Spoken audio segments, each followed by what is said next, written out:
The interesting thing about the way that financing for global health is talked about is that usually it's in terms of what health spending can do for the economy. So, for example, there will be calculations of how much GDP is lost due to illness, or how much expenditure is required to make GDP grow even further. This is the wrong way of looking at it. Economies are not the purpose of our social beings. Economies are there to serve societies and human beings. The purpose of an economy is to actually provide good material conditions for people who live in a society. So we should be really thinking about what we want in a society. And supposing one of our goals is health for all, which I think is a very essential and important goal, we should be thinking of the kind of economy that gives us health for all. So that's a complete reversal of the way we normally think about health spending.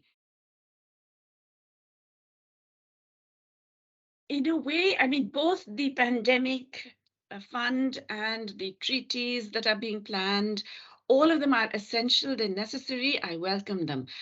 Unfortunately, they are hugely underfunded.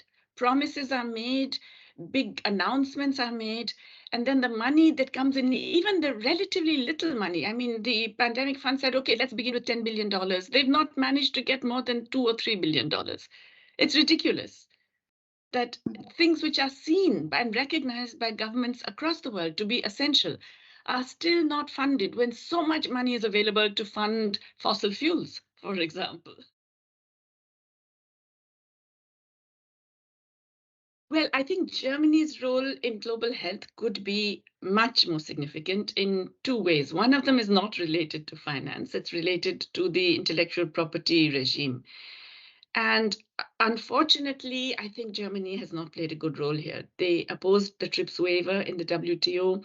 They continue to protect the interests of major pharma multinationals over those of their own people, their own citizens, and of course, the rest of the world. The idea that innovation will not occur unless you allow super profits, obscene profits, funded largely by public taxpayer money because of the subsidies, that is a ridiculous idea. And the German government should really drop that and enable a much more inclusive and democratic intellectual property rights regime that enlarges access to essential technologies. That's true for health, that's true for a whole range of climate change technologies as well.